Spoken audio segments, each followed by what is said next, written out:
During a ceremony packed with decorated officers, she was invisible to them all, just another junior officer clearing tables, helping the older veterans find their seats. That changed when the anthem began to play. A wheelchair-bound Marine trembled as he tried to stand. She appeared at his side, whispering something only he could hear. Slowly, he rose to his feet for the first time in years.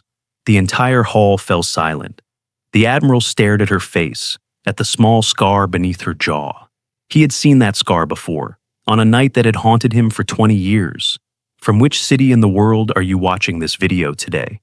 If you value stories of quiet courage and unsung heroes, consider subscribing. Sometimes the greatest acts of service happen when no one is watching. The ballroom of the Grand Harbor Hotel buzzed with preparations for the annual Valor Recognition Ceremony. Staff in crisp uniforms arranged tables adorned with navy blue linens and silver centerpieces, shaped like naval anchors. The space would soon fill with decorated officers, politicians, and donors gathered to honor wounded veterans of America's most elite military units.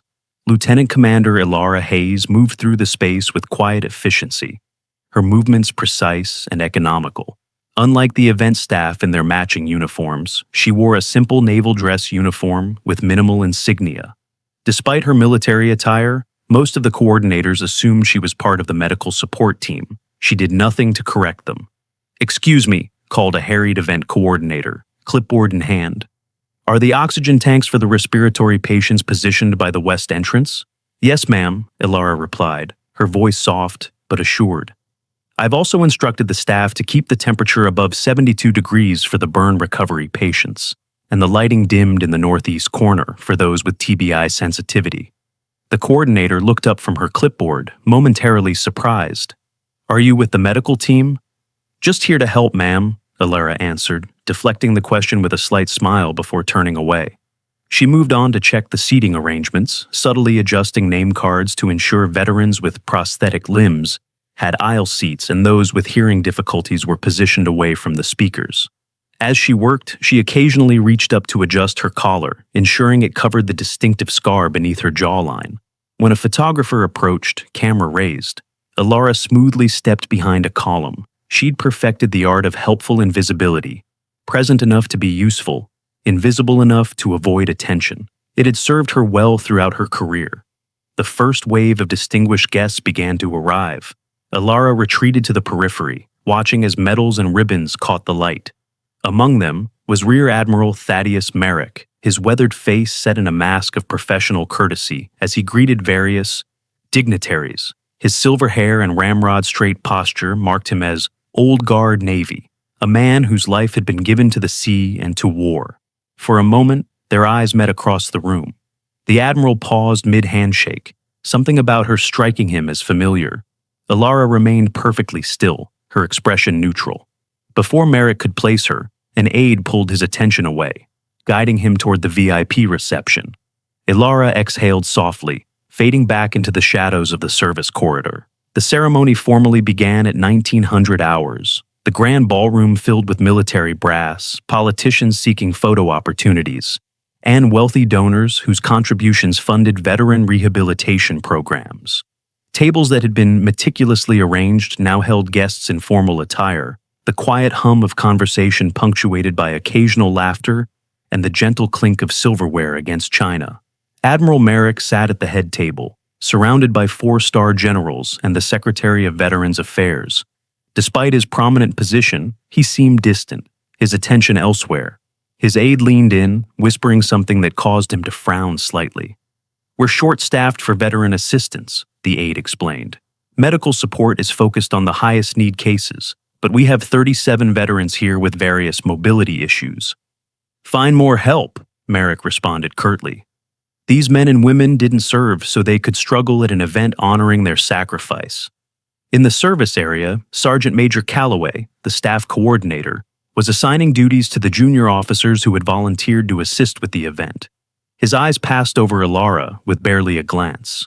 Lieutenant Santos, guest registration, Lieutenant Wilson, donor relations. He continued down his list until he reached Ilara. "Lieutenant Commander Hayes, stay in the back with service staff. We need people with experience handling the VIPs." Ilara nodded without protest, accepting the dismissal that would have offended most officers of her rank. As she moved away, she noticed Admiral Merrick's hand, a subtle tremor he was attempting to control by pressing his palm flat against the table. It happened as the Master of Ceremonies mentioned the fallen members of SEAL Team 6 during the opening speech. Interesting, she thought, filing away the observation. While assisting an elderly veteran with his water glass, Ilara's name tag caught the eye of a retired commander seated nearby. "Hayes?" he asked, squinting at her insignia. "Any relation to—" "More water, sir?" she interjected smoothly, refilling his glass before he could complete the question. The veteran looked momentarily confused, then nodded his thanks as Ilara moved on to the next table. The evening progressed, with speeches about valor and sacrifice met with appropriate applause. Ilara circulated through the room, invisible to most, but keenly attentive to the veterans scattered throughout the crowd. She helped, an elderly veteran with his oxygen tank leaning down to adjust the flow rate. As she reached across, her sleeve pulled back slightly, revealing a partial SEAL Team tattoo, partially covered by burn scars. She quickly tugged her sleeve down, but not before Admiral Merrick glanced in her direction, his eyes narrowing slightly. In the back of the hall, apart from the crowd, sat a solitary figure in a wheelchair. Retired Marine Gunnery Sergeant Declan Reeves, 72 years old according to the program, remained separated from the festive atmosphere. His weathered hands rested on the arms of his wheelchair, knuckles white with tension. Unlike many of the other veterans who had brought family members, Reeves sat alone, his medals displayed prominently on his dress blues. Ilara approached him with a glass of water. "I don't need another nurse, girl," he said gruffly, not looking up. "Good thing I'm not a nurse, Gunny," she replied, using the Marine Corps nickname with familiar ease. She crouched down to his eye level. "Marines stand when they can. Today you can." Reeves looked up sharply, studying her face with newfound interest. Before he could respond, Sergeant Major Calloway appeared at Ilara's shoulder. "Lieutenant Commander, you're needed serving tables, not playing therapist," he said, his tone making clear what he thought of her rank and presence. "Let the medical staff handle the special cases." Ilara didn't argue, but she didn't move either. After an uncomfortable moment, Calloway huffed and moved on to more important matters. The slight had been witnessed by several nearby veterans, who exchanged glances but said nothing. Reeves continued to study her face. "You remind me of someone," he said finally. "Someone from Kandahar." Ilara's expression remained carefully neutral, but her eyes held his gaze steadily. Before she could respond, the Master of Ceremonies announced that the national anthem would begin momentarily, requesting that all who were able please stand. Reeves gripped the arms of his wheelchair, a look of determination crossing his face. His legs trembled with effort, but wouldn't respond. Years of rehabilitation had yielded minimal results. The damage to his spinal cord during the explosion in Kandahar had left him with limited mobility below the waist. Ilara leaned in close. "The scar tissue is binding the L2 vertebrae," she whispered, her knowledge of his specific injury surprising him. "Rotate from your core, not your lower back. I'll support your right side. Your left is stronger." Reeves's eyes widened in recognition. "Let's get you standing, Gunny," she cut him off quietly. "Marines don't sit for this one." Throughout the ballroom, guests rose to their feet as the first notes of the anthem began to play. Ilara positioned herself beside Reeves, her stance wide and solid. With precise, almost tactical movements, she guided him through a standing sequence, one hand supporting his elbow, the other stabilizing his, back exactly where the nerve damage was most severe. Calloway noticed the commotion and started moving toward them, his expression darkening. Nearby, attendees began to whisper, some with disapproval at the disruption during the solemn moment. Ilara ignored them all, her focus entirely on Reeves. Her hands moved with uncanny precision, finding pressure points and support angles that his regular physical therapists had never attempted.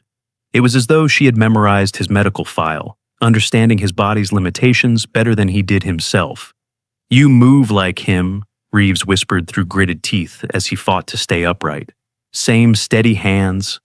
The anthem continued, and inch by painful inch, Reeves achieved a full standing position. Tears streamed down his weathered face as he raised his hand in a salute.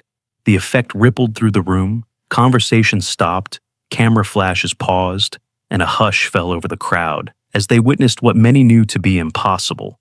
Admiral Merrick, who had been standing at attention with practiced military bearing, turned fully toward the back of the room. His posture changed dramatically, shoulders tensing as he witnessed Alara's methodical confidence and Reeves's transformation.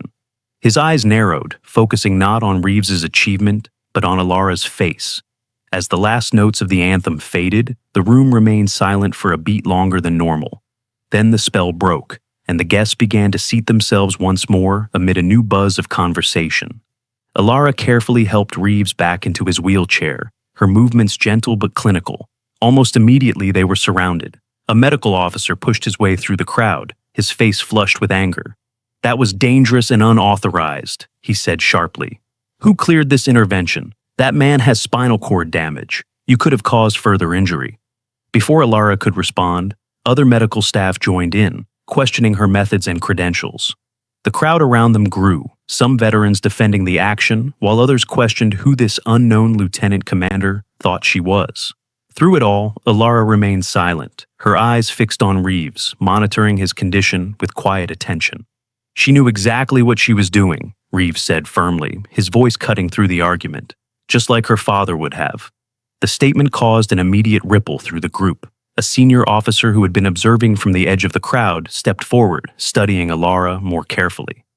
"There's only one Hayes in SEAL history who could bring a man back from the impossible," he said quietly. The crowd parted as Admiral Merrick moved purposefully toward them, his aides struggling to keep pace. Alara took advantage of the momentary distraction to slip away, but Reeves caught her hand as she turned to go. "You were there that night in Kandahar, weren't you?" he asked, his voice carrying in the sudden silence. "When the compound collapsed. You were just a child." All eyes turned to Alara, including Admiral Merrick's, whose shocked expression spoke volumes.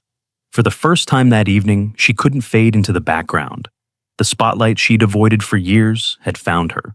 Alara retreated to a quieter area of the venue, a small alcove off the main hall where service staff prepared coffee and dessert trays. She maintained her composure, but her mind raced, calculating options and consequences with practiced precision. She hadn't anticipated Reeves being here, hadn't planned for recognition. Her solitude was short-lived. Admiral Merrick deliberately followed, dismissing his aides with a sharp gesture. They stood alone in the service alcove, surrounded by the tools of hospitality rather than war. Yet the tension between them was unmistakably military in nature. "Lieutenant Commander Hayes," Merrick said, his tone formal. Alara snapped to attention immediately, her posture revealing years of military bearing previously concealed beneath her helpful, unassuming demeanor. "Admiral, you're not on the guest list. I'm here to support the veterans, sir." "In what capacity exactly?" Merrick's eyes narrowed slightly. "Because what I just witnessed wasn't standard physical therapy." Alara remained silent, her eyes meeting his without deference or challenge, simply waiting. Merrick studied her, taking in details he had missed before, the perfect regulation haircut, the way she stood with her weight distributed evenly for optimal balance, the calluses on her hands that spoke of more than administrative duties. As they stood there, Merrick's hand trembled slightly, a nerve tremor that most wouldn't notice but that drew Alara's attention immediately. She recognized the pattern, combat-related nerve damage, likely from shrapnel, affecting the ulnar nerve pathway, the same pattern she'd seen hundreds of times in rehabilitation centers across the country. "Your left ulnar nerve has entrainment syndrome," she said quietly. "From the shrapnel in Kandahar, I'd guess. They removed most fragments but missed one near the ulnar groove. That's why standard therapy hasn't fixed the tremor." Merrick's eyes widened slightly. "How could you possibly know that?" Instead of answering directly, Alara demonstrated a precise pressure technique on her own arm. This would help temporarily. For permanent relief, microsurgery to address the entrapment would be more effective than the anti-inflammatory approach they've likely been using. "Where did you train?" Merrick asked, genuinely curious now. "Harvard Medical, specialized in combat trauma rehabilitation, followed by field surgical training with the Naval Special Warfare Development Group," she replied matter-of-factly. Merrick studied her face with new intensity. "You have solitaire clearance," he said slowly. "That's reserved for—" Before she could answer, they were interrupted by the announcement of the keynote speech about Operation Kingfisher. Merrick's expression changed subtly at the mention of the operation name. "We should return to the hall, sir," Ilara said quietly. "This conversation isn't finished, Lieutenant Commander," Merrick replied, his tone making it clear this was an order, not a suggestion. They returned to the main hall separately, Ilara slipping in through a side entrance to stand at the back, while Merrick returned to his seat at the head table. The lights dimmed as the keynote speaker, a retired general with more medals than space to display them, took the podium. "Tonight, we honor all who have served, but I want to speak specifically about one operation," the general began. "Operation Kingfisher remains classified in many respects, but the valor demonstrated by those who served deserves recognition." Projected on the large screen behind him appeared photographs of a SEAL team in combat gear, faces somber and determined. The timestamp indicated the images were 18 years old. "Commander Nathan Hayes led the extraction team that night," the general continued. "When intelligence revealed the presence of high-value targets in a compound outside Kandahar, Hayes and his team were tasked with their capture." Ilara stood in the shadows, her composure slipping for the first time that evening as details of her father's death were recounted for applause. Her eyes remained fixed on the screen, where her father's face now appeared in close-up, the same jawline, the same steady gaze that she saw in the mirror each morning. "What the official records don't fully capture is the chaos of that night," the general said solemnly. "When the compound was compromised, Commander Hayes made the ultimate decision. With the extraction helicopter damaged and unable to accommodate all personnel, he remained behind to ensure his team's escape, including a young lieutenant named Thaddeus Merrick." The audience turned to look at Admiral Merrick, who sat rigidly at attention, his face a careful mask. Only Ilara noticed the subtle tremor in his hand had intensified. "Commander Hayes was posthumously awarded the Navy Cross for his sacrifice," the general concluded. "His actions that night exemplify the SEAL ethos. I will not fail." As the speech continued, more photos appeared on screen showing Commander Hayes with his team. In one corner of a photo, partially visible, was a young girl with her father's eyes, Ilara as a child, visiting the base before the mission. The general didn't mention her presence, likely unaware of her significance. Admiral Merrick, however, had noticed. His eyes moved from the screen to where Ilara stood in the shadows, watching her subtle reaction to the incorrect details in the official account of Operation Kingfisher. When the speech concluded and the applause faded, the ceremony shifted to a networking reception. Veterans and guests mingled, while staff cleared dinner plates and set up the dessert buffet. Ilara resumed her duties, assisting the older veterans, but her movements were more guarded now, aware of Admiral Merrick's gaze following her throughout the room. Eventually, he approached her again. "They got it wrong, didn't they?" he asked quietly. "What really happened that night?" Ilara met his gaze steadily. "History remembers what it needs to, Admiral." "And what does that mean exactly?" "It means some truths serve no purpose except to complicate clean narratives." She glanced around at the ceremony continuing around them. "This event isn't about accurate history. It's about necessary mythology." Admiral Merrick's expression hardened. "Walk with me, Lieutenant Commander. That's an order." They moved away from the crowd toward a private memorial alcove displaying medals of fallen SEALs. Behind glass cases, rows of Navy crosses, silver stars, and purple hearts gleamed under soft lighting. At the center was a display dedicated to Commander Nathan Hayes, his Navy Cross positioned alongside a folded flag and a SEAL trident. "You've been placing flowers at his memorial every year," Merrick said without preamble. "The records show you transferred to every base where his former team members received treatment. Walter Reed, Balboa, Landstuhl. Wherever they went, somehow you ended up assigned there too." Ilara remained silent, her eyes on her father's medal. "They needed someone who understood their injuries," she said finally. "Someone who wouldn't quit on them." "I've tracked your career," Merrick continued. "Harvard Medical School at 19, specialized combat trauma training, distinguished service and veteran rehabilitation programs, multiple commendations, all of which you've kept quiet. Promotions you've turned down that would have taken you away from direct patient care." He stepped closer, his voice lowering. "Why hide who you are? Your father's name would open every door in the military. You could be running the entire Naval Medical Corps by now." Ilara turned to face him directly, her voice steady and clear. "My father believed the mission comes before recognition. These men don't need another Hayes legend. They need someone who sees them when no one else does. Merrick studied her for a long moment. What really happened in Kandahar?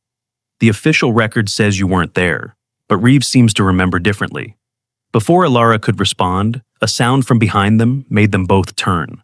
Gunny Reeves had wheeled himself into the alcove, followed by 3 other veterans. They formed a protective semicircle behind him, their expression solemn. "Tell him," Reeves said to Alara, his voice carrying the weight of decades. "Or I will."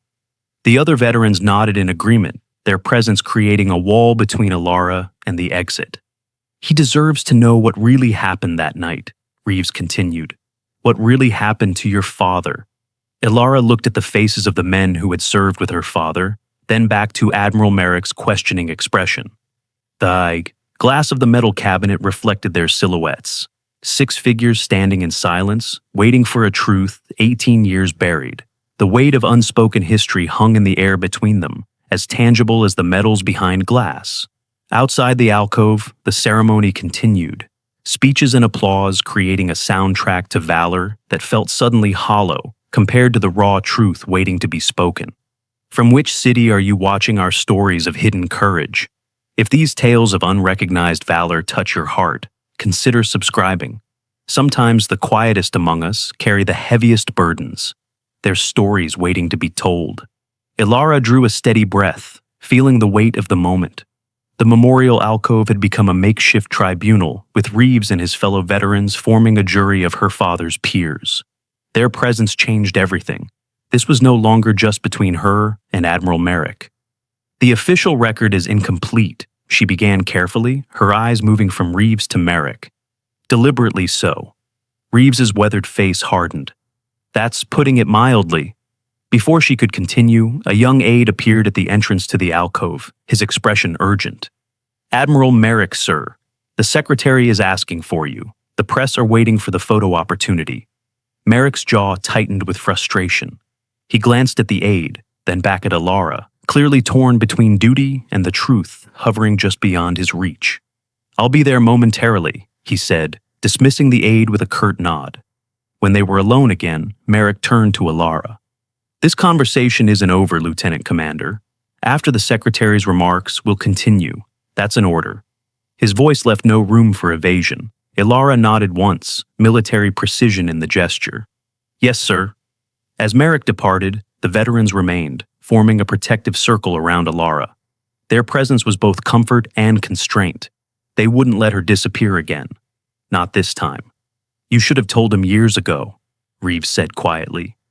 "Would it have changed anything?" Alara asked. The oldest veteran, a former corpsman with a prosthetic hand, spoke up. "It would have changed him. The man's been carrying ghosts for 18 years. Alara's expression revealed nothing, but her eyes betrayed a flicker of doubt. She'd spent her career avoiding precisely this moment, when her father's legacy and her own choices collided in the open. "We need to return to the hall," she said finally. "Your absence will be noticed, especially yours, Gunny." Reeves nodded reluctantly. "Just promise you won't vanish on us again. Not until this is finished." The group made their way back to the main hall, where the Secretary of Veterans Affairs was delivering remarks about the importance of supporting wounded warriors.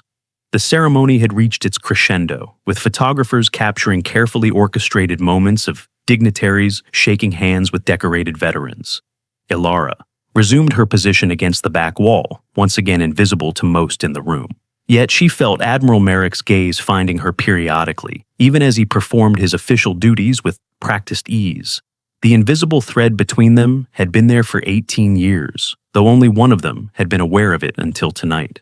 The Secretary's speech concluded to polite applause. As the formal part of the evening transitioned to a more casual reception, Alara noticed Sergeant Major Calloway approaching, his expression stormy. "Lieutenant Commander," he said, his voice low but sharp, "I've received complaints about your unauthorized medical intervention with Gunnery Sergeant Reeves.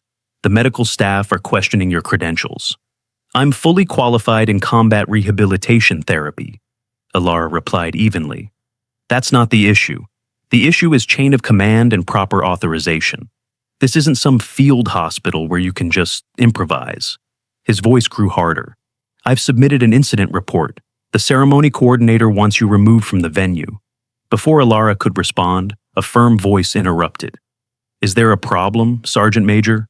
Admiral Merrick had appeared beside them, his expression unreadable. Calloway straightened immediately. "Sir, I was just explaining to the lieutenant commander that her actions with Gunny Reeves violated protocol. The medical team that failed to help him stand for the past 3 years?" Merrick asked mildly, though his eyes were sharp. "The same team that declared his condition permanently static in their last evaluation?" Calloway faltered. "Sir, I wasn't aware you knew of the case." "There's a great deal I'm becoming aware of tonight, Sergeant Major." Merrick's gaze shifted to Alara. "Lieutenant Commander Hayes will remain under my direct authority for the remainder of the evening. Any concerns can be directed to me personally." Calloway's jaw tightened, but he nodded stiffly. "Yes, sir." As he retreated, Merrick turned to Alara. "Walk with me." They moved through the reception, past clusters of guests enjoying dessert and coffee. Their path took them toward a side door, leading to a small garden terrace attached to the hotel ballroom. Security personnel stood at attention as they passed, recognizing Merrick's rank and giving him the privacy his position commanded. The night air was cool and crisp, the garden terrace illuminated by subtle landscape lighting that created pools of warm gold among the shadows. The sounds of the reception faded as the door closed behind them. They stood alone among meticulously trimmed hedges and stone benches. The formal garden, a stark contrast to the truth they had come to discuss. Operation Kingfisher, Merrick began without preamble. December 14th, 2007. A compound outside Kandahar believed to house high-value intelligence assets. His voice was flat, reciting facts that had been burned into his memory. SEAL Team 6, tasked with extraction of those assets. Your father in command. Alara remained silent, her face impassive in the soft garden light. The official record states that Commander Nathan Hayes remained behind to ensure his team's evacuation when the extraction was compromised, Merrick continued. He was posthumously awarded the Navy Cross for sacrificing himself to save his men. He paused, his eyes fixed on Alara. But Reeves says you were there, a child, which means the official record is false. The garden around them seemed to hold its breath. A gentle breeze rustled the hedges, the only sound between them. "Why were you there, Lieutenant Commander?" Merrick asked, his voice now barely above a whisper. Alara met his gaze directly. "My mother had died 3 months earlier. Cancer. My father was all I had left. He was supposed to be on leave, spending Christmas with me. But the operation came up suddenly. There was no time to arrange for someone to stay with me, so he brought me to the forward operating base. I was supposed to stay with the support staff while he completed the mission." Understanding dawned in Merrick's eyes. "But something went wrong." "Everything went wrong," Alara corrected him. "The intelligence was flawed. There were no high-value targets, just a tribal family gathering that had been misidentified by an overeager analyst. By the time this became clear, the compound had been breached and the situation escalated. What was meant to be an extraction became a rescue operation when the building's structural integrity was compromised by an unexpected secondary explosive device." Merrick's hand trembled more noticeably now, the memory visibly affecting him. "I was pinned under debris. I remember your father pulling me out, but after that, my memories are fragmented. Smoke inhalation, they said, affected my recall."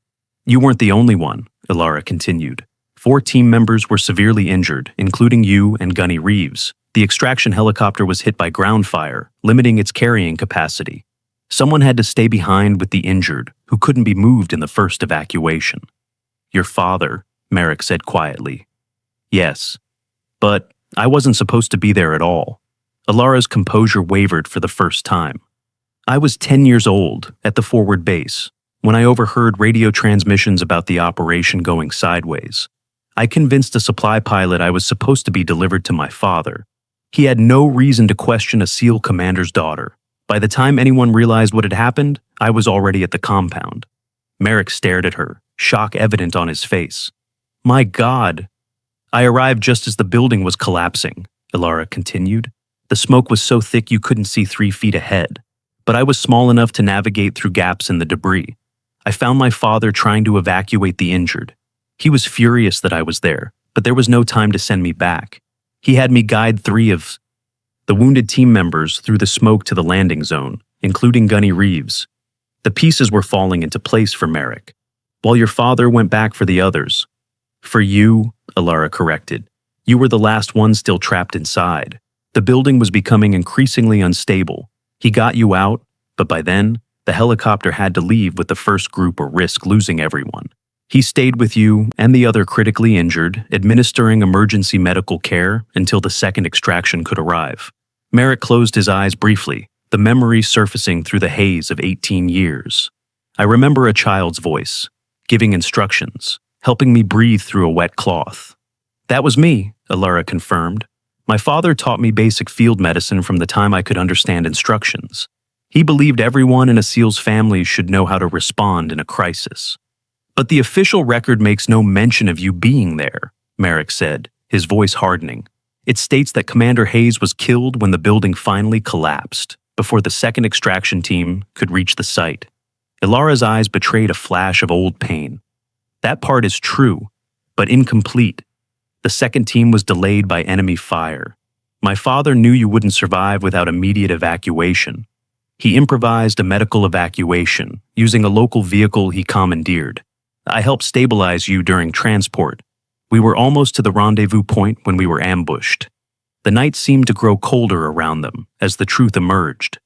My father shielded both of us with his body, Alara said, her voice steady despite the weight of the memory.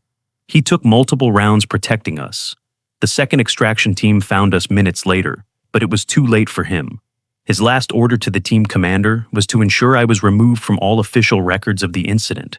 He didn't want me to become a footnote in his story, the orphan daughter of a fallen SEAL. Merrick's face had gone pale in the garden light. All this time, I believed I owed my life solely to your father, but I owe it to both of you. No, Alara said firmly. My father saved you. I was just following his instructions, as any SEAL's child would have done. You were 10 years old, Merrick countered, his voice rising slightly. Navigating a combat zone, assisting with battlefield medicine, helping evacuate wounded operators. That goes well beyond following instructions. A heavy silence fell between them, filled only by the distant sounds of the reception continuing inside and the soft rustling of leaves in the garden.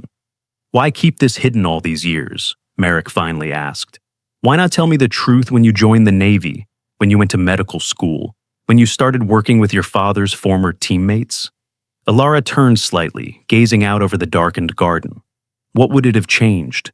The mission was classified. My presence was unauthorized. Revealing the truth would have only complicated the clean narrative of my father's heroism. Besides, these men didn't need another Hayes story. They needed someone who could help them rebuild their lives. So you followed them, Merrick said, understanding dawning. Base to base, hospital to hospital, becoming whatever specialist they needed most. They were my father's responsibility, Alara said simply. When he died, they became mine. Merrick studied her in the garden light, seeing not just the echo of Nathan Hayes in her features, but something entirely her own. A quiet, unyielding commitment that had shaped her entire life. Your father was awarded the Navy Cross posthumously, he said, but no recognition ever came to you. Not even acknowledgement of your presence that night. That's how it should be, Alara replied. Recognition wasn't the point, never has been. The garden door opened, spilling light and sound briefly into their private conversation. Another aide appeared, looking apologetic. Admiral, sir, the secretary is preparing to depart. He's requested a final word with you before leaving. Merrick nodded, dismissing the aide. When they were alone again, he turned back to Alara. We're not finished here, Lieutenant Commander, but duty calls, as it always does. His voice held a new note of respect. Remain at the ceremony, that's an order. Yes, sir, Alara replied, the formality of her response at odds with the profound truths they had just exchanged. As Merrick returned to the reception, Alara remained in the garden, allowing herself a rare moment of stillness. The carefully tended plants around her stood in regimented rows, just as she had arranged her life, controlled, precise, every element in its proper place. Yet tonight, those boundaries had begun to blur. Inside, the ceremony continued its predictable choreography of recognition and gratitude. Alara slipped back in through a side entrance, resuming her position along the wall. Unlike before, however, She was no longer truly invisible. Veterans who had witnessed the scene with Gunny Reeves nodded respectfully as they passed. Medical staff watched her with a mixture of curiosity and professional skepticism. Across the room, she spotted Reeves holding court with several other veterans, their expressions animated as they conversed. Occasionally, one would glance in her direction, confirming her suspicion that she was the topic of their discussion. Decades of shared history were being reassembled tonight, with her at the center of a story she'd spent years avoiding. A server approached with a tray of water glasses. "Lieutenant Commander Hayes, Gunny Reeves asked me to bring you this." Alara accepted the water with a nod of thanks. As the server departed, she noticed a small napkin beneath the glass with a message scrawled in blocky handwriting. "Memorial Hall, 10 minutes, important." She checked her watch. Admiral Merrick would be occupied with the secretary's departure for at least that long. Weighing her options, she decided to honor Reeves's request. She owed him that much at least. The hotel's Memorial Hall was a smaller space adjacent to the main ballroom, dedicated to honoring fallen service members. Unlike the grand ceremony space, this room was designed for quiet reflection, with subdued lighting and walls lined with photographs and memorabilia donated by military families. Alara entered to find Reeves waiting alone, his wheelchair positioned before a wall displaying images from Afghanistan. He didn't turn as she approached, his attention fixed on a particular photograph. "I remember when this was taken," he said without preamble. 2 days before Kingfisher, your father was reviewing intelligence briefs while you were reading that book about sea creatures. You kept interrupting him to share facts about deep-sea fish." The memory caught Alara off guard. "I'd forgotten about that," she admitted. "He never lost patience," Reeves continued. "Just kept reviewing his briefs while answering your questions about anglerfish." He finally turned to face her. "That's what I remember about Nathan Hayes. Not just that he was the toughest SEAL I ever knew, but that he never made his daughter feel less important than the mission." Alara remained silent, the unexpected observation striking closer to home than she'd anticipated. "Which makes me wonder," Reeves continued, "why his daughter has spent her entire adult life putting everyone else's needs above her own, almost as if she's still trying to prove something to him." "That's not what this is about," Alara replied, her voice steady. "No?" Reeves challenged. "Then what is it about, Lieutenant Commander? Because from where I'm sitting, you've spent 18 years haunting the periphery of your father's legacy without ever stepping into your own light." Before she could respond, the door opened again. 3 men entered, the veterans who had accompanied Reeves earlier, but they weren't alone. Behind them came 8 more former service members, some walking with prosthetics or canes, others bearing the visible scars of combat. Alara recognized each one, all patients she had treated over the years, all connected to her father's former units. "What is this?" she asked quietly. One of the veterans, a former SEAL with burn scars covering half his face, stepped forward. "A reckoning, Doc. Long overdue." "We compared notes," said another, tapping his prosthetic leg. "Started putting it together a few years back. How you kept showing up wherever we were stationed. Different specialties each time, whatever we needed most. Harvard Medical doesn't produce doctors who spend their careers following broken warriors from base to base," added a third. "Unless there's something more to it." Reeves wheeled himself to Alara's side, facing his fellow veterans. "She was there that night in Kandahar, 10 years old, pulling grown men through smoke and debris. While her father went back for the others, she helped stabilize Admiral Merrick during the evacuation, even after her father had been hit. And then she disappeared from the official record, only to resurface years later, following us from hospital to hospital." The room fell silent as the veterans processed this revelation.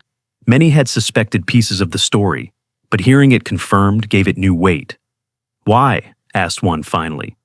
"Why dedicate your life to us? We weren't your responsibility." Alara looked around at the faces watching her, men her father had commanded, men he had saved, men he had entrusted to her care with his dying breath, though none of them knew it. "My father believed that a team isn't just a tactical unit," she said carefully. "It's a lifelong commitment. When he died, that commitment transferred to me, not because anyone asked or expected it, but because it was the right thing to do." "But to give up a normal career, normal recognition," pressed another veteran. "To deliberately stay in the shadows when your skills could have taken you anywhere. I went exactly where I was needed, Alara countered. Where would the recognition have come from? For being somewhere I was never officially present? For doing what anyone would have done in that situation? That's where you're wrong, Doc, Reeves said quietly. What you did then, what you've done since, it's not what anyone would have done. It's extraordinary, and it's time you stop pretending otherwise. The door to the memorial hall opened once more. Admiral Merrick stood in the entrance, taking in the gathering with a swift assessing glance. I see Gunny Reeves has been busy, he observed dryly. Just setting the record straight, Admiral, Reeves replied, unapologetic. Merrick entered fully, letting the door close behind him. He surveyed the assembled veterans, recognizing many from his years of service. I've just had an interesting conversation with the secretary, he said, his attention returning to Alara. Apparently, there's been an administrative oversight regarding Operation Kingfisher that needs correction. Alara tensed slightly. Sir, the historical record is being amended to include all participants in the operation, Merrick continued, including a certain 10-year-old civilian who assisted in the evacuation of wounded personnel under enemy fire. A ripple of approval moved through the gathered veterans. That's unnecessary, Admiral, Alara said, her voice carefully controlled. On the contrary, Lieutenant Commander, it's 18 years overdue. Merrick's tone left no room for argument. Furthermore, the Secretary has authorized a review for potential commendation. I don't want a medal, Alara said firmly. What you want and what is right are not always the same thing, Merrick replied. Your father understood that better than most. The atmosphere in the room shifted, tension giving way to something more complex, a shared recognition of long overdue justice mixed with the uncomfortable realization of how much had been left unacknowledged for so many years. There's more, Merrick continued. In reviewing your service record, your complete service record, not the sanitized version I was previously aware of, I've discovered a pattern of declined promotions and refused transfers that would have advanced your career significantly. I had my reasons, sir, Alara replied. Yes, you did, Merrick agreed. Admirable ones, but your commitment to these men has come at a cost to your own advancement, a cost that stops now. Alara's expression remained carefully neutral, though her eyes betrayed her wariness. What exactly are you saying, Admiral? I'm saying that Naval Medical Command has an opening for a new director of the Combat Trauma Rehabilitation Initiative, Merrick explained. A position that would allow you to implement your innovative approaches on a much larger scale, benefiting thousands of wounded warriors rather than dozens. The veterans exchanged glances, pride evident in their expressions. Reeves watched Alara closely, waiting for her response. With respect, Admiral, Alara began cautiously, I prefer direct patient care to administrative positions. Who said anything about giving up patient care? Merrick countered. This role would allow you to both treat patients and train others in your methods. Your techniques with Gunny Reeves alone could revolutionize our approach to spinal trauma rehabilitation. Alara hesitated, visibly torn. The position Merrick described would amplify her impact exponentially, exactly what her father would have wanted. Yet it would also thrust her into the spotlight she had spent her career avoiding. Think about it, Merrick suggested, his voice softening slightly. Not as Nathan Hayes' daughter, not as the girl from Kandahar, but as the officer who redefined what service means. The position doesn't need to be filled immediately. Before Alara could respond, a commotion from the main ballroom reached them, raised voices, followed by the crash of breaking glass. Merrick moved immediately to the door, his posture shifting from contemplative to alert in an instant. Stay here, he ordered, stepping into the hallway to investigate. The veterans exchanged concerned glances. Several instinctively moved into protective positions near the entrances, old training resurfacing. Alara remained still, listening intently to the growing disturbance. The door burst open again. Sergeant Major Calloway stood there, his face flushed with anger and something else, a vindictive satisfaction that immediately put Alara on edge. Lieutenant Commander Hayes, he announced formally, you're wanted in the main ballroom immediately. What's happened? Alara asked, already moving toward the door. Calloway's expression twisted into a cold smile. It seems your past has finally caught up with you. There's someone here who remembers Kandahar quite differently than the fairy tale you've been spinning. The veterans tensed, forming a protective formation around Alara. Reeves wheeled forward, placing himself between her and Calloway. Watch yourself, Sergeant Major, he warned. Calloway ignored him, his eyes fixed on Alara. The Afghan interpreter from Operation Kingfisher is here, invited as a special guest by the secretary, and he has quite a different recollection of that night, including the role played by Commander Hayes's daughter. The blood drained from Alara's face. Of all the potential complications she had anticipated over the years, this was one she had never prepared for. He says you weren't just present during the operation, Calloway continued, his satisfaction growing as he watched her reaction. He says you were directly responsible for the intel failure that compromised the entire mission. The accusation hung in the air, shocking in its implications. The veterans looked to Alara, whose composed expression had finally cracked, revealing a flash of genuine fear before she controlled it again. That's impossible, Reeves said flatly. She was a child. A child with access to classified communications, Calloway countered. A child who, by her own admission, manipulated her way onto a combat site against all protocols. He turned back to Alara. The Admiral is waiting, Lieutenant Commander, along with some very interested parties from Naval Intelligence. As Calloway stepped aside, Alara moved forward, her shoulders straight and her chin lifted despite the devastating accusation. The veterans moved to follow, but she turned to them with a slight shake of her head. "This is my responsibility," she said quietly. "Mine alone." She walked past Calloway into the hallway, feeling the weight of 18 years of carefully maintained secrets suddenly collapsing around her. The memorial photographs on the walls seemed to watch her passage, faces of the fallen, observing as another legacy potentially crumbled. In the main ballroom, a small crowd had gathered around an elderly man in a formal suit, his Afghan heritage evident in his features. Admiral Merrick stood beside him, his expression grave as he conversed in low tones. When he spotted Alara approaching, he straightened, his face unreadable. The Afghan man turned, his aged eyes finding her immediately among the crowd. Recognition flashed across his features, followed by an emotion Alara couldn't immediately identify. She stepped forward, prepared to face whatever accusation awaited her.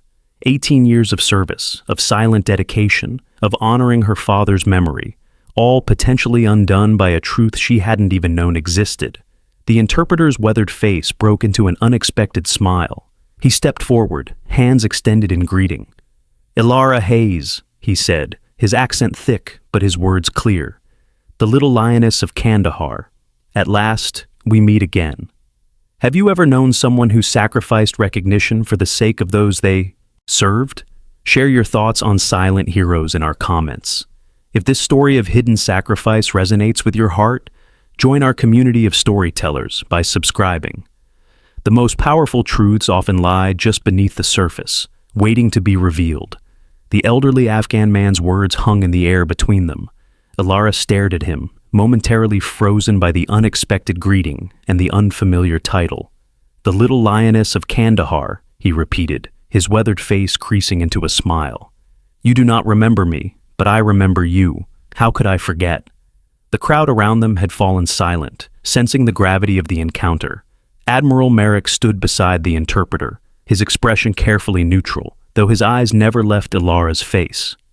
"This is Fahim Nazari," Merrick explained. He served as the primary interpreter for Operation Kingfisher. Alara inclined her head respectfully. "Mr. Nazari, I'm afraid my memories of that night are incomplete." "You were very young," Fahim acknowledged, "and it was chaos. But your eyes, those I remember, they were a child's eyes that saw like a warrior's." Sergeant Major Calloway pushed forward, his frustration evident.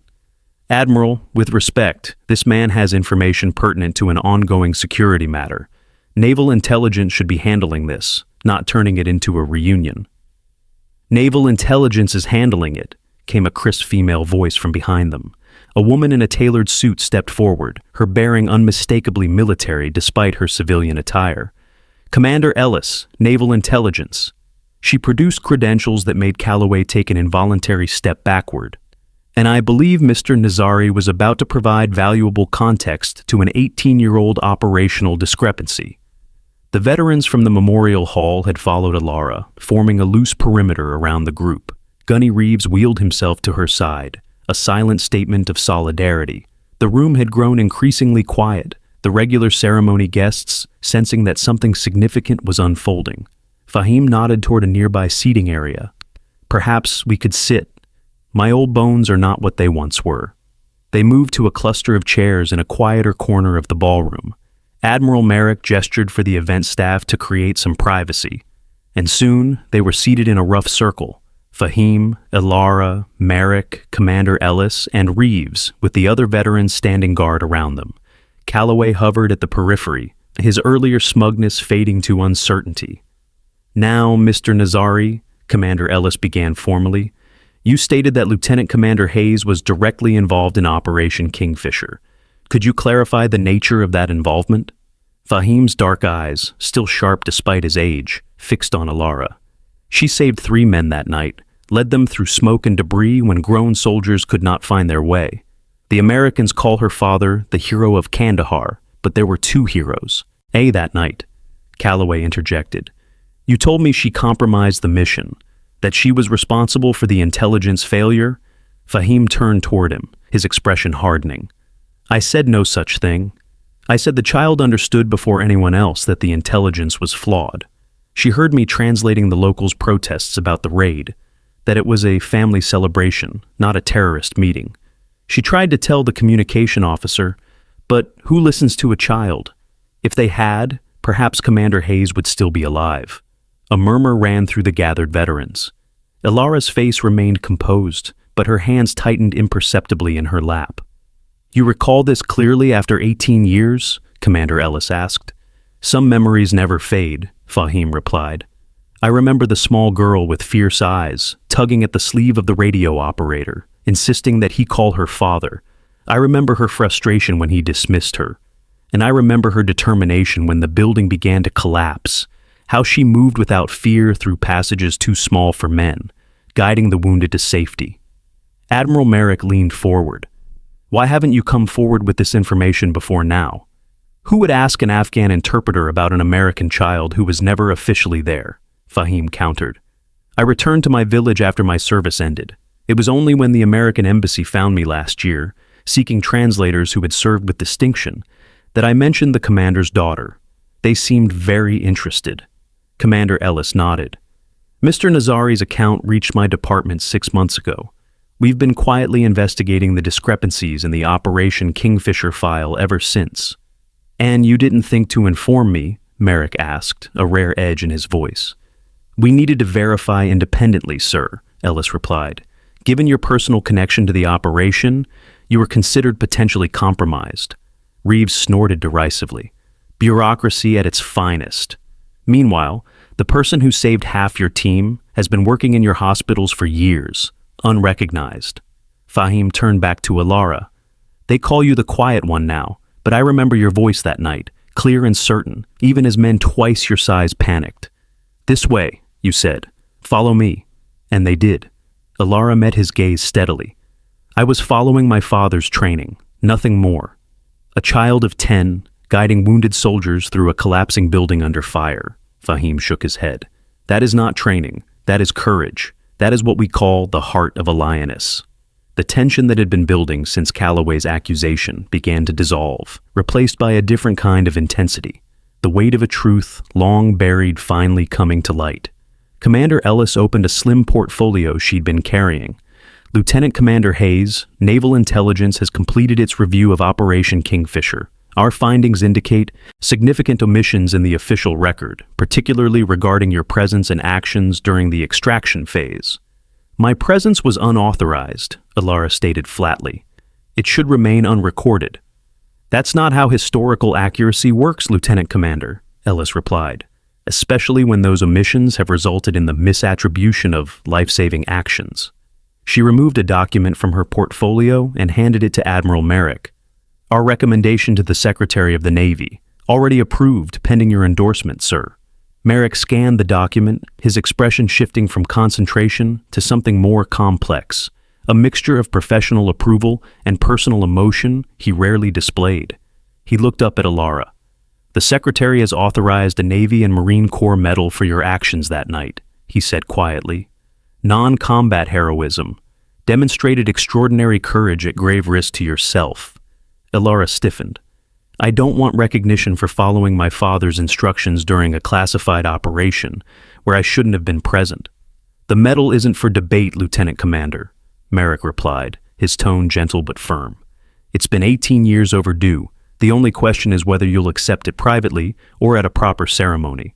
Before Ilara could respond, a commotion at the ballroom entrance drew their attention. The crowd parted to admit an elderly man in a wheelchair, Admiral Jensen, the retired former commander of Naval Special Warfare, now in his 80s but still commanding respect with his presence. Beside him walked the current SEAL commander, Vice Admiral Hargrove. "Well," said Reeves under his breath, "the brass has arrived in force." Admiral Jensen was wheeled directly to their gathering, with Hargrove following. The older man's eyes, faded but still piercing, fixed immediately on Ilara. "Lieutenant Commander Hayes," he said, his voice stronger than his frail appearance suggested. "I've been waiting a very long time to meet Nathan's daughter." Ilara stood and saluted crisply. "Admiral Jensen, sir." Jensen waved away the formality. "At my age, the only salutes I care about are the ones that come from the heart, not the regulations." He gestured for her to sit. "I understand we're finally setting the record straight about Operation Kingfisher." Admiral Hargrove stepped forward. "Word travels fast in our community, Lieutenant Commander. When we heard about tonight's revelations, Admiral Jensen insisted on being here. Some wrongs can't wait to be righted," Jensen said, his gaze moving from Ilara to Fahim and back again. "I signed off on the official record of Kingfisher. It's been bothering me for 18 years. Ilara frowned slightly. "Sir?" "I knew you were there," Jensen admitted. "The extraction team reported it, but your father's last request was to keep you out of the official record. He didn't want you to carry the burden of his legacy or become a curiosity, the child who survived when her father didn't." The old admiral's face softened. "It seemed the right call at the time, a kindness to a newly orphaned child. I see now it may have been a disservice." The revelation that the highest levels of naval special warfare had known the truth all along shifted the atmosphere once more. This was no longer just about correcting a historical inaccuracy. It was about acknowledging a deliberate choice made by the command structure for reasons both compassionate and pragmatic. The decision to honor Commander Hayes' last wish came at a cost, Jensen continued. It meant that your contributions that night went unrecognized. It meant that the men you helped had no way to properly thank you. And perhaps, most significantly, it meant that when you later joined the Navy and dedicated your career to helping your father's men, no one understood the deeper meaning behind your choices. Ilara remained silent, absorbing the implications of Jensen's words. "Nathan Hayes was one of the finest officers I ever commanded," Jensen said. "But his greatest legacy isn't the operations he led, or even the men he saved. It's you, the daughter who embraced his ethos of service without seeking glory or recognition." Admiral Hargrove stepped forward again. "Which brings us to the present, Lieutenant Commander. Naval Special Warfare Command has been briefed on your unique career path and your specialized expertise in combat trauma rehabilitation. We're prepared to offer you a position that would formalize what you've been doing informally for years. A role specifically created to bridge the gap between special operations and long-term veteran care." Ilara's expression betrayed a flicker of surprise before returning to its composed state. "I appreciate the offer, Admiral, but Before you decline," Hargrove interrupted gently, "consider this. Your father believed in serving where you're needed most. Right now, that's not in the shadows. It's at the forefront of veteran care reform, where your methods and experience can benefit thousands rather than dozens." The veterans who had gathered around them nodded in agreement. Reeves spoke up, his gruff voice cutting through the formality of the moment. "Doc, you've spent 18 years helping us one by one. Maybe it's time to think bigger." A subtle shift occurred in Ilara's posture, almost imperceptible to those who didn't know her well, but clear to the men who had been under her care. For the first time that evening, perhaps for the first time in years, Lieutenant Commander Ilara Hayes was genuinely considering a different path. Admiral Merrick, who had been observing silently, chose this moment to add his voice. "Your father once told me that true leadership means knowing when to step back and when to step forward. You've honored his memory by working in the background. Perhaps now it's time to honor his example by taking the lead." The moment hung in the balance, the culmination of 18 years of quiet service and hidden truth. Around them, the ceremony had transformed from a formal military event into something more organic, a gathering of warriors acknowledging one of their own, who had served outside the spotlight. Fahim Nazari, who had been listening intently, leaned forward in his chair. In my culture, we have a saying, "The lioness hunts silently until her cubs need her roar." Perhaps it is time for the lioness to roar, for the sake of all the wounded cubs who need her strength. The elderly Afghan's words seemed to reach Alara in a way the Admiral's formal offers hadn't. She looked around at the faces watching her, not just the high-ranking officers and intelligence officials, but the veterans whose bodies and spirits she had helped rebuild over the years. Men who had known her as a child in Kandahar, and as the doctor who refused to give up on their recovery when others had. "I'll consider the position," she said finally, "on one condition." Admiral Hargrove raised an eyebrow. "Which is?" "That I maintain direct patient care as part of my duties," Alara said firmly. "I won't become an administrator who never sees the men we're trying to help." Hargrove nodded. "That can be arranged. In fact, it's essential to what we're proposing. Your hands-on approach is precisely what's been missing from our current rehabilitation protocols." A subtle ripple of approval moved through the gathered veterans. Gunny Reeves didn't bother hiding his satisfaction, a rare smile breaking across his weathered face. The formal part of the evening had long since concluded, but no one seemed inclined to leave.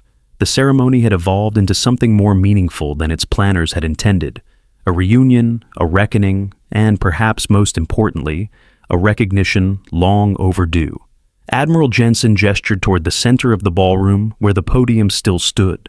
"Lieutenant Commander Hayes, I believe there's an announcement that should be made, not just to those of us gathered here, but to all who have served alongside you without knowing the full measure of your commitment." Alara hesitated, her instinct to remain in the background, warring with the realization that this moment wasn't just about her, it was about acknowledging a truth that affected many lives. Admiral Merrick stepped forward. "I'll make the announcement with your permission." After a moment's consideration, Alara nodded her assent. The group moved toward the center of the ballroom, their procession drawing the attention of the remaining guests. Word had already spread that something significant was happening, and people gathered around the podium in anticipation. Admiral Merrick took his place at the microphone, his bearing commanding immediate attention from the room. Beside him stood Alara, flanked by Fahim Nazari and Gunny Reeves. Behind them, a formation of veterans, both those who had known the truth and those learning it tonight, created a living wall of support.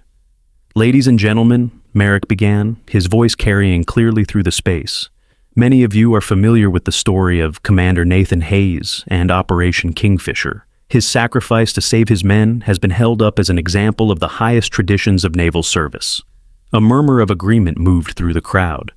"What you don't know, what few have known until tonight, is that Commander Hayes was not alone in his heroism." Merrick's gaze moved briefly to Alara before returning to the audience. His 10-year-old daughter, now Lieutenant Commander Alara Hayes, was present during that operation through an extraordinary set of circumstances. When the mission was compromised, this child guided wounded operators to safety through smoke and debris, assisted with emergency medical care, and helped evacuate critically injured personnel under enemy fire. The room fell completely silent, every eye now fixed on Alara, who stood at attention beside the podium, her face composed despite being the center of unprecedented attention. At her father's dying request, her presence was removed from the official record to protect her from becoming a footnote in military history.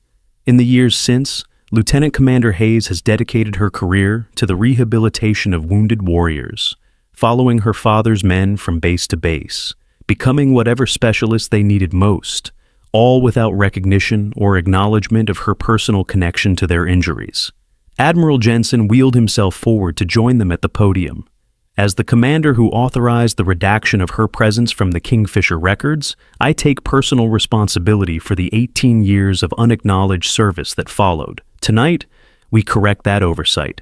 He nodded to Admiral Hargrove, who stepped forward holding a small case. "By order of the Secretary of the Navy," Hargrove announced formally, "Lieutenant Commander Alara Hayes is hereby awarded the Navy and Marine Corps Medal for non-combat heroism demonstrated during Operation Kingfisher on December 14, 2007. He opened the case to reveal the medal, a bronze cross pate with an eagle and fouled anchor in the center, suspended from a ribbon of navy blue and white stripes. With ceremonial precision, he pinned it to Alara's uniform as the room erupted in spontaneous applause.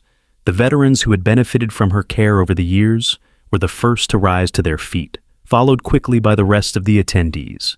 The standing ovation washed through the ballroom like a wave, building in intensity as the full impact of the revelation took hold. Through it all, Alara maintained her composure, accepting the honor with the same quiet dignity that had characterized her entire career. But those closest to her could see the emotion in her eyes, not pride or satisfaction, but a complex blend of remembrance and resolution.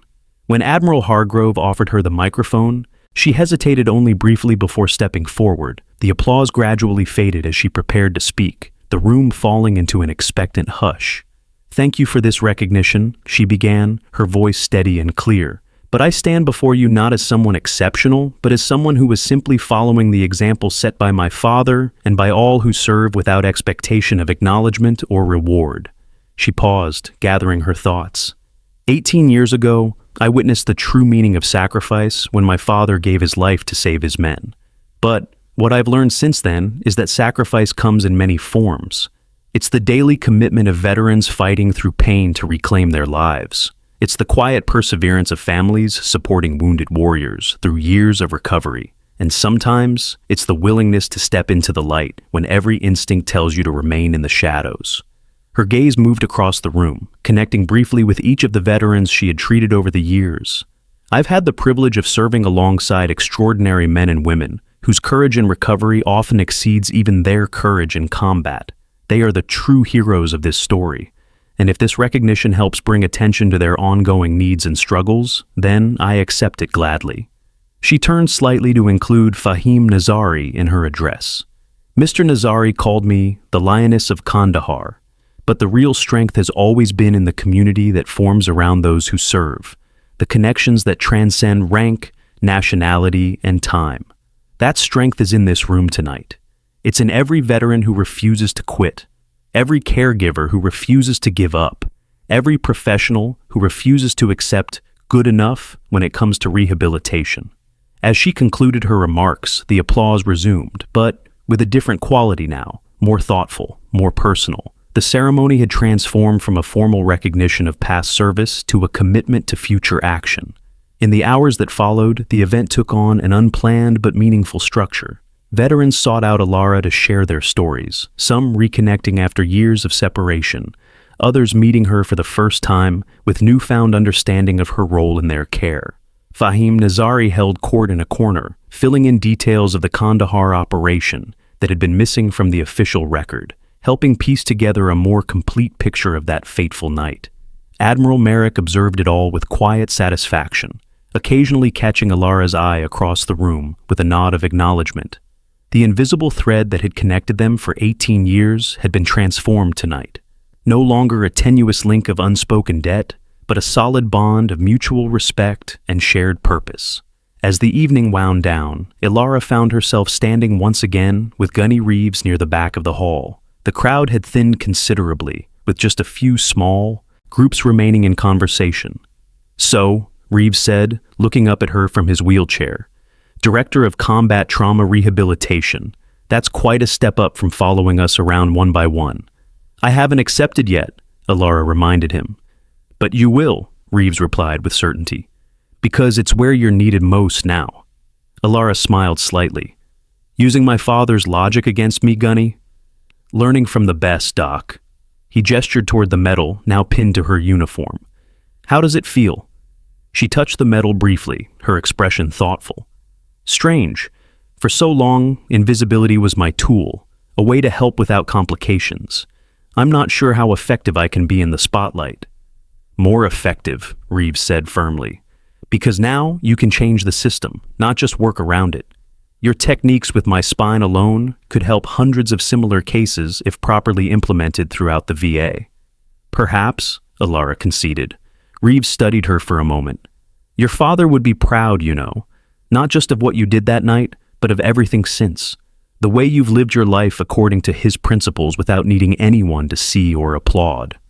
I didn't do it for recognition, Alara said. Which is exactly why you deserve it, came Admiral Merrick's voice as he joined them. The most meaningful honors go to those who never sought them. He looked around the nearly empty ballroom, at the remnants of the ceremony that had evolved into something so much more significant than planned. Lieutenant Commander, I believe we have one piece of unfinished business, he said. Your father's memorial at Arlington. I think it's time for an amendment to the inscription, to acknowledge that his legacy continues in more ways than just memory. Alara nodded slowly.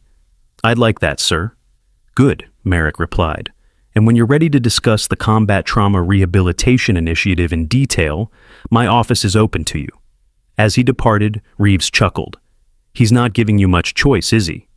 There's always a choice, Alara replied. But he's right. It's where I can do the most good now. The last of the guests were leaving, hotel staff beginning the process of breaking down the tables and returning the ballroom to its neutral state. Alara watched them work, struck by the parallel to her own life, how quickly a space could transform from one purpose to another, how the evidence of significant events could be packed away so efficiently. What happens now? Reeves asked. Now that everyone knows who you are. Alara considered the question, her gaze moving to the doors where new veterans were already arriving for the following day's event. The same thing that happened before, she answered. One step at a time, Gunny. The only difference is that now I don't have to pretend I'm meeting them for the first time. She helped Reeves navigate toward the exit, their silhouettes framed against the soft glow of dawn breaking outside. Other veterans watched their passage, some saluting, some simply nodding in quiet acknowledgement of what she represented. As they reached the exit, Admiral Jensen was waiting, his wheelchair positioned near the door. He looked up as they approached. Lieutenant Commander, he said formally, I owe you an apology. 18 years ago, I made a decision that seemed right at the time, to honor your father's wish to keep you out of the record. I never considered how that might affect your own path forward. Alara shook her head. No apology needed, Admiral. That decision protected me when I needed protection. It allowed me to find my own way. Jensen nodded slowly. Your father used to say that true service isn't measured by who salutes you. It's measured by who stands taller because you were there. He looked meaningfully at Reeves in his wheelchair and then back at Alara. I think he'd be pleased to see his philosophy so thoroughly embodied in his daughter. As they parted ways, the first light of morning streamed through the hotel's eastern windows, casting long shadows across the marble floor.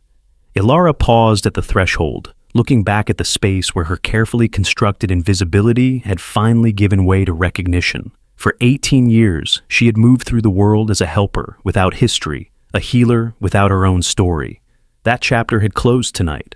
What opened before her now was less certain, but potentially more impactful, a chance to transform her personal mission into institutional change. She stepped outside into the crisp morning air, helping Reeves into the transport vehicle waiting to return him to the VA hospital. As the vehicle pulled away, she remained on the steps, watching as other veterans departed, each carrying a piece of the night's revelation with them.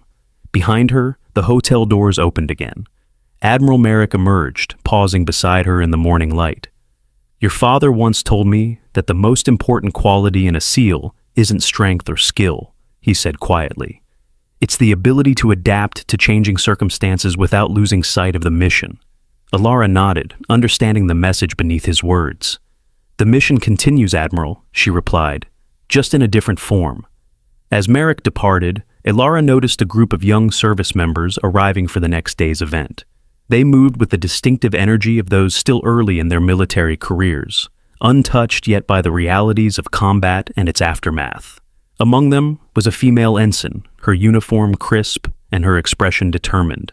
Without hesitation, Alara walked back toward the entrance, ready to offer assistance where it might be needed. Not because she was hiding, but because that's where she had always belonged, at the intersection of service and healing, of history and hope. The medal on her chest caught the morning light as she moved, a tangible symbol of recognition long deferred. But the true measure of her impact wasn't in the medal or the title she might soon accept. It was in the veterans who could stand a little taller, breathe a little easier, live a little fuller because she had been there in their darkest moments. The invisible lieutenant who had finally stepped into the light. Have you encountered someone whose quiet dedication changed lives without recognition? someone whose impact was felt deeply but acknowledged rarely.